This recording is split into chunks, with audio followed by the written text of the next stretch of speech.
এই ভালো, এই ভালো।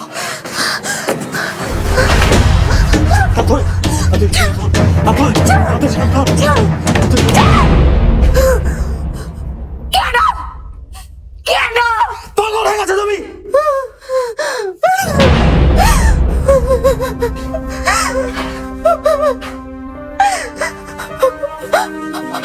আমি কি করব? আমি কি করতে পারি? বাঁচতে পারো, আবার নতুন করে বাঁচতে পারো। শেষ না চাচাই, আমরা নতুন করে শুরু করতে পারি, নতুন করে।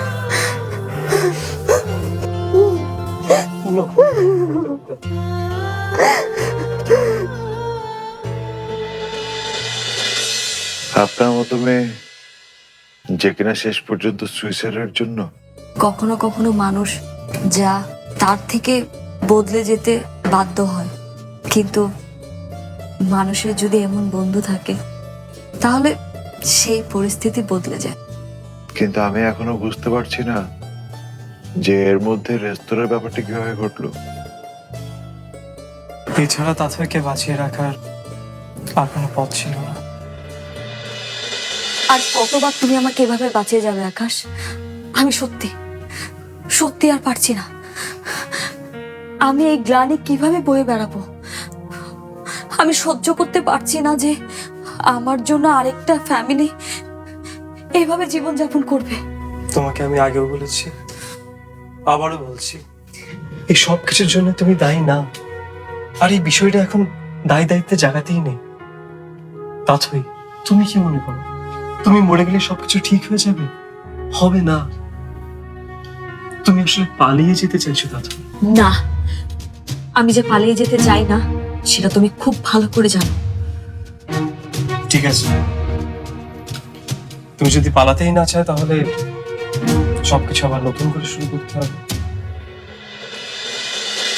আমার ফ্যামিলি খুবই অদ্ভুত জীবনযাপন করে, একটা দীর্ঘ অপেক্ষা আর আক্ষেপ। এতদিন আমি নিজেই চেয়েছি যে এই আক্ষেপটা দূর করতে। এখন থেকে না হয় তুমি আমার সাথে থাকবে, কি থাকবে না?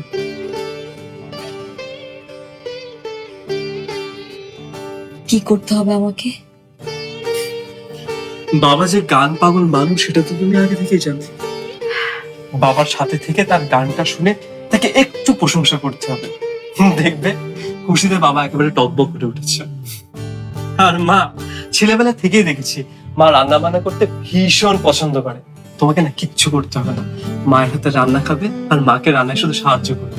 দেখবে একদিনে মা তোমার বন্ধু হয়ে গেছে। আর টুনটুনেরটা আমি জানি, ও ফ্যাশন পছন্দ করে। আর ইমরুল তো কাজ পাগল একটা ছেলে। তোমাকে যত কাজ দেবে ও তত কাজ করবে, তোমার সব কাজ ওকে দিয়ে করাতে পারবে।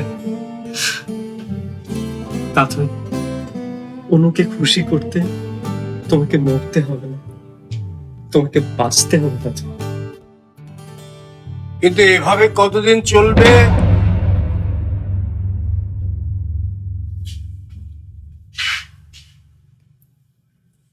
আমি তোমাদের সব কথাই শুনেছি। তাতে কি করতে গিয়েছিল সেটা জেনে খুবই আহত হয়েছি। তোমাকে আমার ধন্যবাদ জানানোই উচিত, কিন্তু তুমি আমার মেয়েকে যা করতে বলছো সেটা একরকম যাবজ্জীবন শাস্তি।